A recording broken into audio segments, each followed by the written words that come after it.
বন্ধু, আজকে আমি মাংস রান্না করব। এই দেখুন, মাংসটা আমি একটি বাটিতে নিয়ে নিয়েছি। এইবার আমি মশলাগুলো আগে থেকে মাখিয়ে দেবো। এই নুন,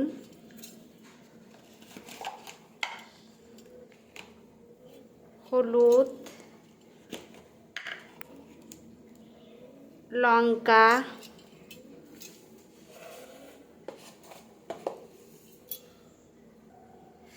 এই আদা, সব মশলা এবার মাখিয়ে নেবো, ম্যারিনেট করে রেখে দেবো।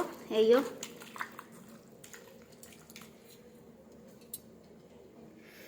ম্যারিনেট করা হয়ে গেছে। এইও এবার আমি ওভেনটা জ্বালিয়ে দিয়েছি। এবার এটা দিয়ে দেবো, খোলাটা দিয়ে দিচ্ছি। এইও এবার তেলটাও দিয়ে দিচ্ছি।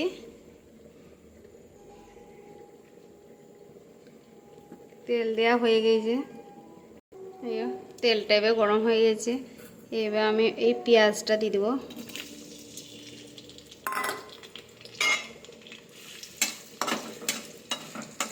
একটু পেঁয়াজটা একটু ভেজে নেব, লাল মতো হয়ে যাবে, তখন মাংসটা দিয়ে দেবো। আমার পেঁয়াজটা লাল হয়ে গেছে, ভাজা হয়ে গেছে। এবার আমি মাংসটা দিয়ে দিচ্ছি, ম্যারিনেট করা মাংসটাইও।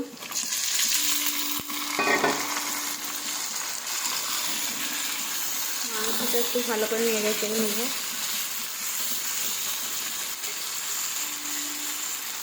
মাংসটা একটু ঢাকা দিয়ে দিই, তাহলে ভালো করে সেদ্ধ হয়ে যাবে।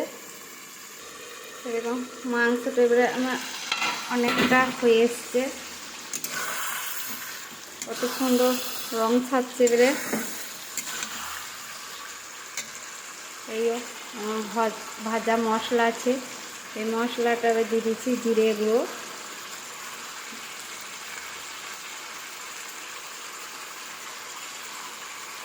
গুঁড়োটা দিয়ে দিয়েছি। আর একবার ভালো করে নেড়ে চেড়ে নেবো, তাহলে আমার রেসিপি শেষ হয়ে যাবে। মাংস রান্না করা রেসিপি।